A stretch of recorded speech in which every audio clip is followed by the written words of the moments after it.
Si la postérité se souvient de moi et de ma doctrine, c'est que la sagesse a survécu, et que l'idée de bien irradie encore l'esprit des hommes qui veulent la contempler. Mon véritable prénom a été oublié dans les âges, mais on m'appelait Platon.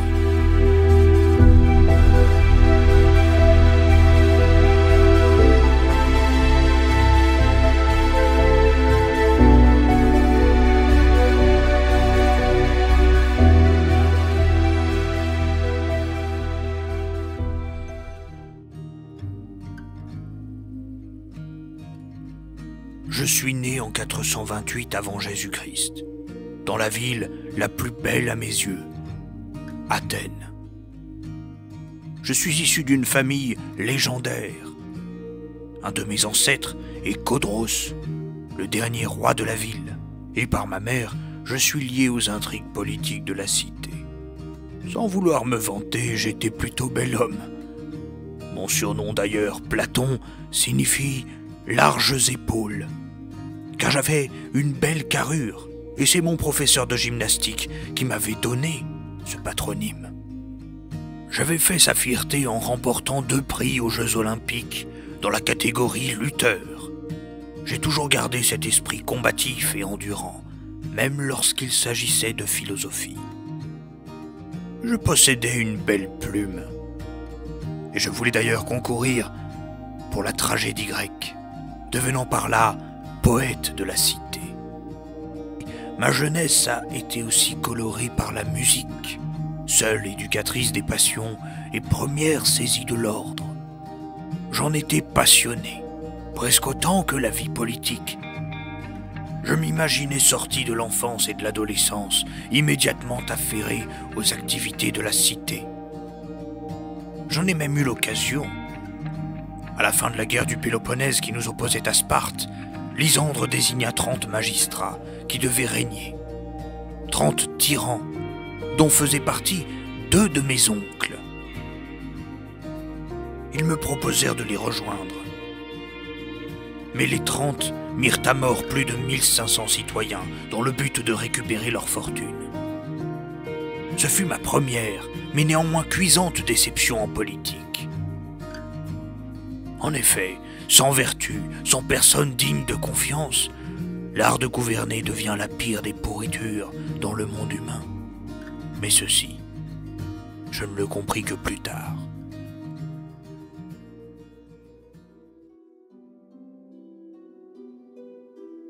Peu de temps avant l'épisode des 30, alors que j'allais chez l'armurier d'Athènes dans le but d'acheter des armes pour la guerre, je tombais nez à nez avec un homme qui allait révolutionner ma vie.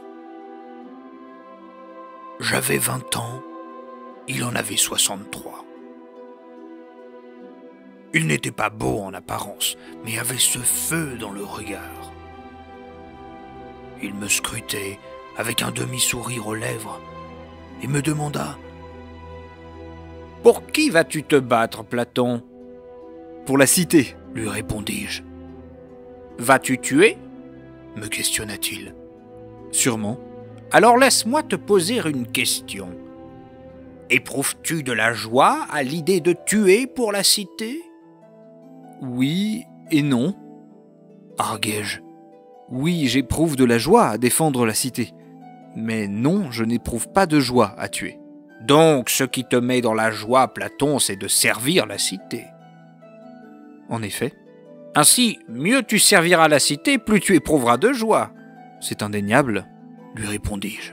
« Alors laisse tes armes et viens servir la cité par les lames de ta pensée, Platon.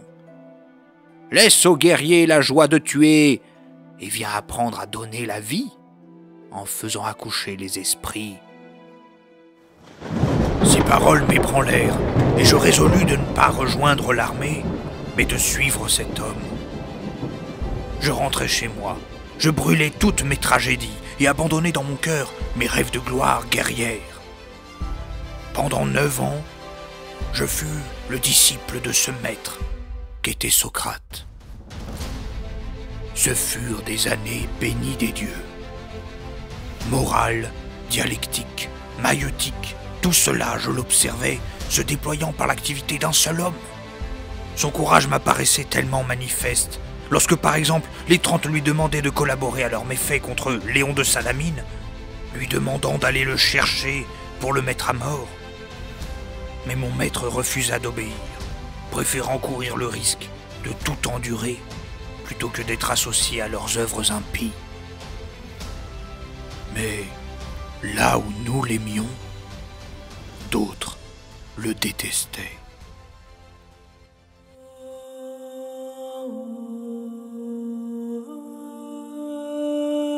Anitos et ses 2 toutous qu'étaient Mélétos et Lycon accusèrent mon maître de 3 méfaits. De ne pas reconnaître les mêmes dieux que l'État, d'introduire de nouvelles divinités et de corrompre la jeunesse dont je faisais partie. L'Assemblée, composée de 501 juges, le condamna à 281 voix contre 221. Mélétos demanda la mort. Socrate ne parlait pas de nouvelles divinités. Il nous rappelait qu'avant Chronos, il y avait le bien, puisque même les dieux étaient soumis au bien et au mal, que nos mythes devaient être réinterprétés, car ils mettaient en scène des dieux qui ne pouvaient être aussi vicieux. Et puis la pire accusation, corrompre la jeunesse. Socrate nous enseignait à chercher le vrai et à faire le bien, et on l'a tué pour ça. J'étais malade le jour de sa mort, absent de son agonie, incapable de me lever pour assister aux derniers instants de mon maître.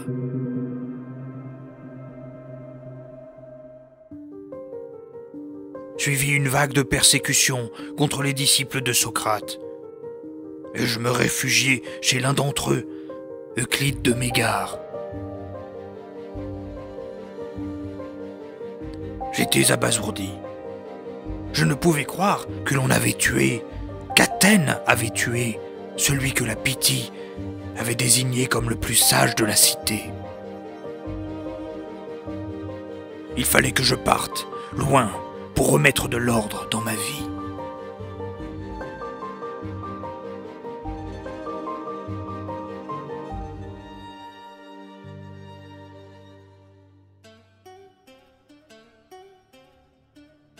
Je voyageais donc en Égypte, chez les prêtres d'Héliopolis. Je découvris une sagesse ancienne, s'appuyant à la fois sur la croyance au dieu soleil et en même temps sur les sciences géométriques et arithmétiques. Puis je partis à Tarente, où je rencontrai le pythagoricien Archytas, disciple du célèbre Philolaos de Crotone. Il me fit découvrir qu'au-delà du monde visible, qui passe, il y avait une réalité invisible qui ne passait pas. Plus réelle et plus vraie. Il me parla aussi de la réincarnation des âmes, des cycles de contemplation. Je profitai de ce temps pour prendre de la distance face aux ambitions qui m'avaient habité. J'écrivais aussi tout ce que je pouvais me rappeler de mon maître.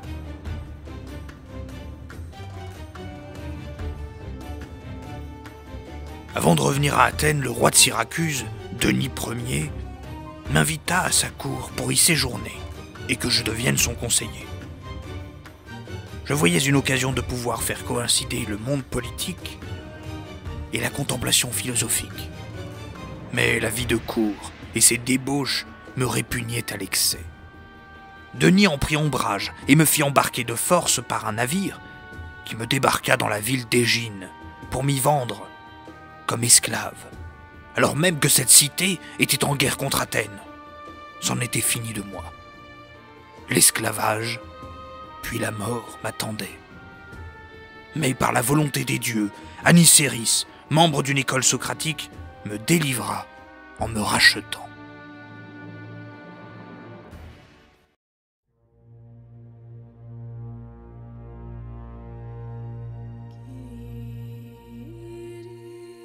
Je viens de parler d'école socratique Oui, car mon maître avait eu beaucoup de disciples. 3 écoles s'étaient créées et se revendiquaient de Socrate. De mon ami Euclide de Mégare, une école avait surgi, les Mégariques. En réalité, c'était un mélange entre Socrate et Parménide. Il reprenait que le devenir n'existait pas, mais que, comme mon maître, il fallait définir les choses. Euclide était le plus âgé d'entre nous. Et je ne dirai pas du mal de lui, car, pour écouter Socrate, alors qu'Athènes refusait aux Mégariques d'entrer dans la cité, il se déguisait en femme pour suivre les cours. Cependant, je puis le dire avec force, Socrate aurait détesté qu'on l'associe à la doctrine de Parménide.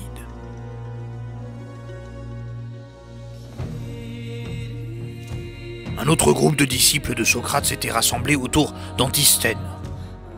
Il avait eu pour maître Gorgias, le sophiste, et il avait retenu de lui l'impossibilité de définir les choses.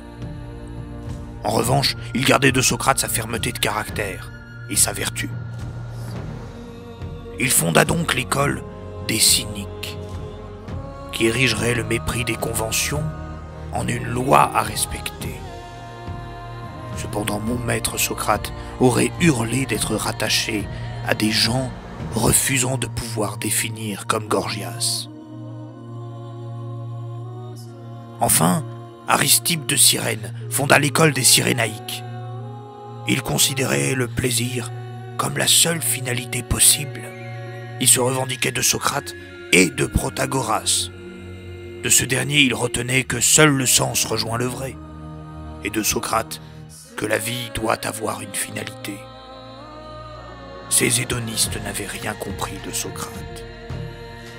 J'étais le seul disciple qui avait eu Socrate comme maître dès mes 20 ans, sans autre enseignant qui l'aurait concurrencé.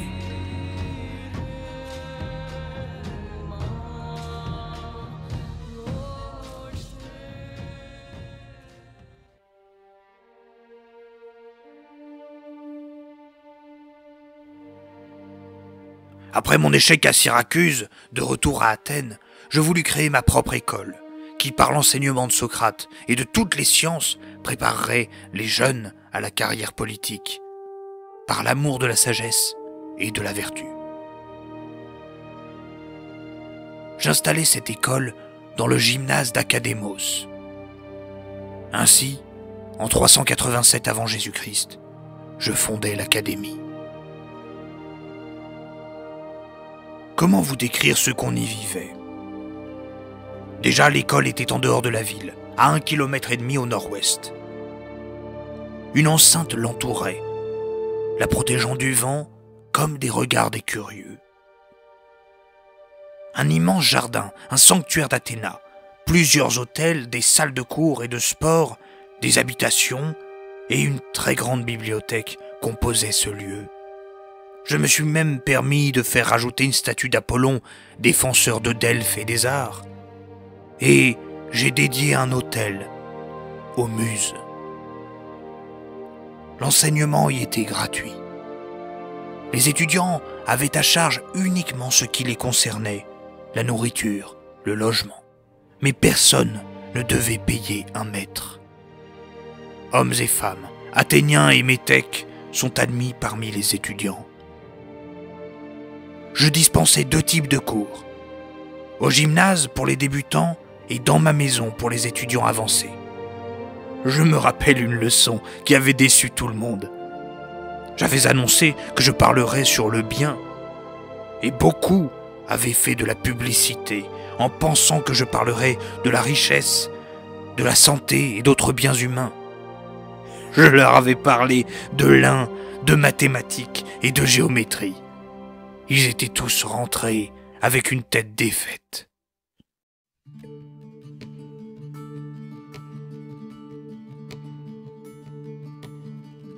Lorsque j'eus 60 ans, Denis Ier de Syracuse mourut, et son fils que j'avais connu à la cour lui succéda. Il me fit appeler par son conseiller Dion, et ensemble, nous tentâmes d'insuffler un esprit philosophique à ce roi.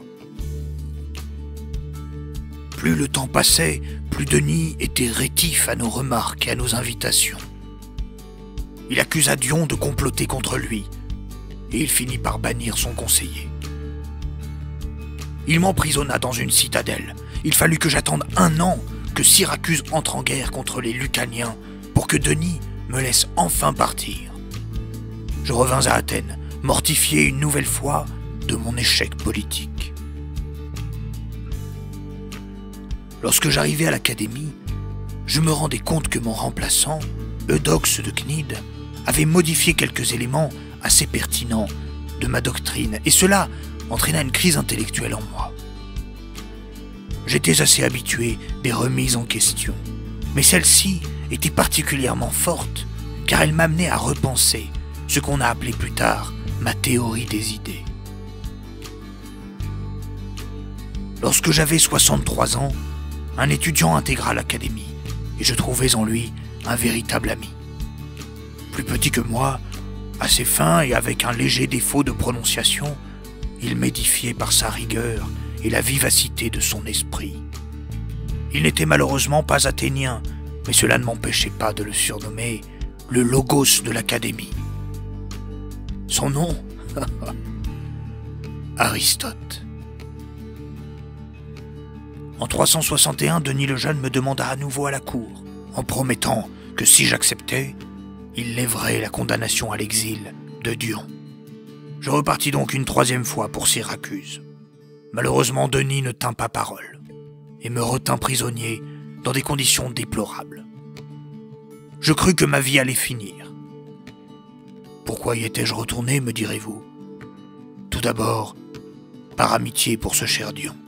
Et puis, car je voulais croire qu'un philosophe roi était possible. Alors que tout semblait fini pour moi, Archytas de Tarente, mon cher ami pythagoricien, envoya un navire de guerre pour me libérer. Je rentrais à l'académie, déçu jusqu'aux os de la politique, mais épris par le pythagorisme qui s'incarnait par de si bons amis. Oh, aujourd'hui encore, Aristote ne s'empêche pas de me taquiner sur cet amour coupable que j'ai des nombres, mais leur constance et leur beauté nous invitent à aller plus haut et plus loin vers le bien. La politique, quant à elle, est la science du crime. Mon ami Dion revint à Syracuse pour défaire Denis. Il y parvint mais fut assassiné par son ami Calype 4 ans plus tard. Quel gâchis!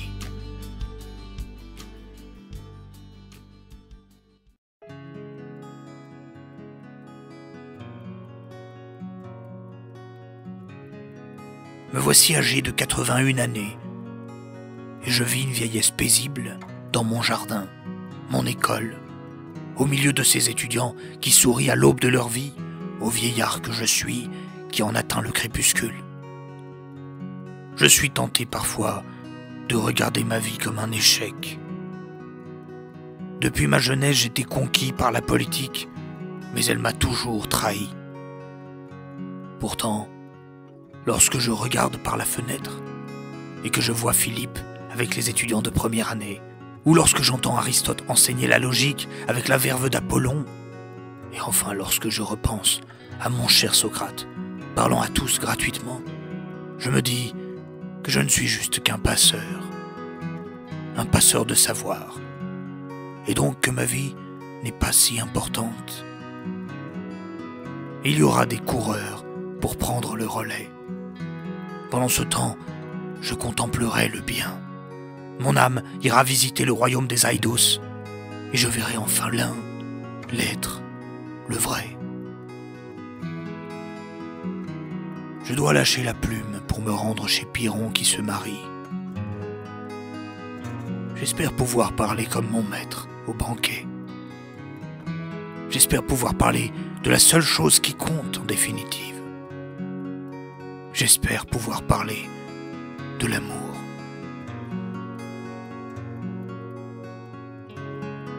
Platon mourut pendant le repas de noces, un calme sourire aux lèvres, enfin libre de contempler le monde qu'il avait aperçu.